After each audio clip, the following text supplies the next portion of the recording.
Hello friends, ఈరోజు మీరు మీ ఖర్చులను ఎలా నియంత్రించాలో నేర్చుకుంటారు. తద్వారా మీ వ్యాపారం దాని ఖర్చులను భరించడానికి తగినంత డబ్బు సంపాదించే స్థాయికి త్వరగా చేరుకోగలదు మరియు చివరికి తెలివిగా వృద్ధి చెందుతుంది, దాని విలువను పెంచుతుంది.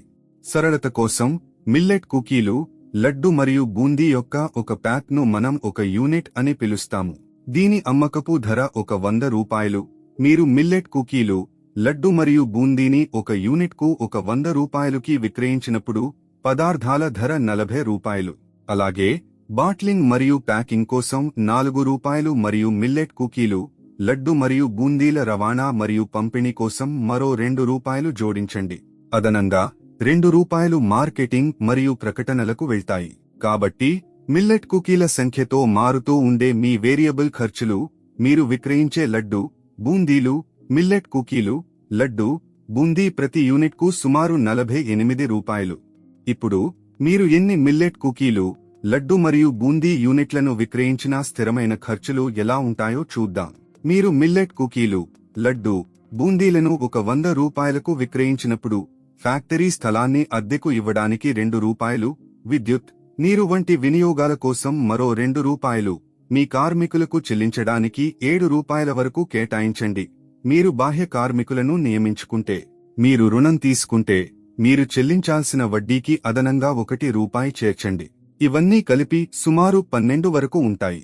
మీరు స్థిర మరియు అస్థిర ఖర్చులు రెండింటినీ కలిపినప్పుడు ఒక 100 రూపాయలకు విక్రయించే మిల్లెట్ కుకీలు, లడ్డు మరియు బూందీ యొక్క ప్రతి యూనిట్ను తయారు చేయడానికి మీకు 60 రూపాయలు ఖర్చు అవుతుంది.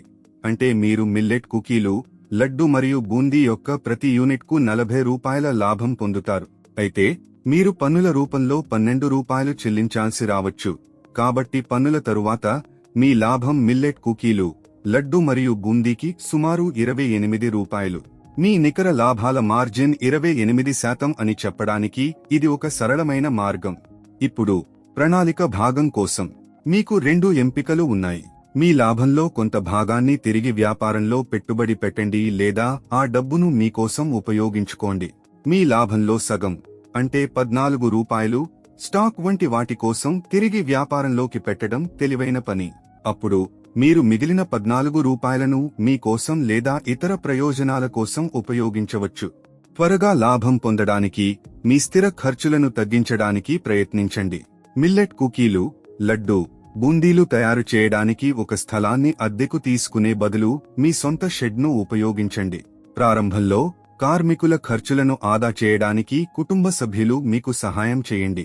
రుణాలు తీసుకునే బదులు మీ సొంత డబ్బును ఉపయోగించుకోండి లేదా స్నేహితులు, కుటుంబం మరియు వ్యాపార భాగస్వాముల నుండి సహాయం పొందండి.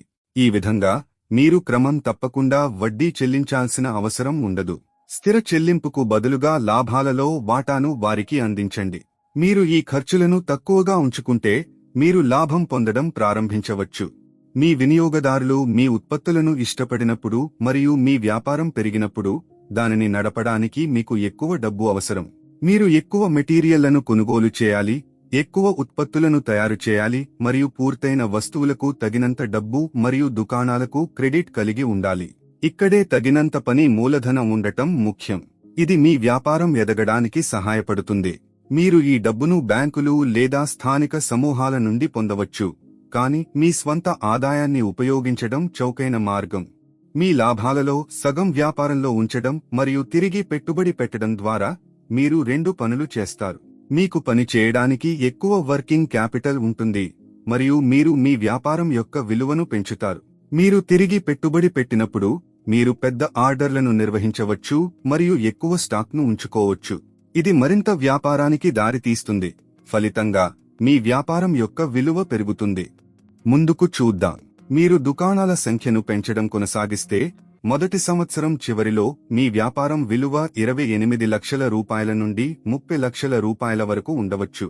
మీరు 2వ మరియు 3వ సంవత్సరంలో డబుల్ షిఫ్ట్ పనిచేస్తే మీ వ్యాపారం విలువ 63 లక్షల రూపాయల నుండి 80 లక్షల రూపాయల వరకు కావచ్చు.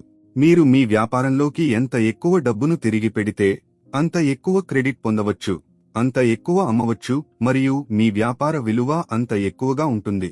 All the best. చూసినందుకు ధన్యవాదాలు. దయచేసి లైక్ చేయండి, షేర్ చేయండి, వ్యాపార్ కోచ్ ఛానల్కు సబ్స్క్రైబ్ చేయండి.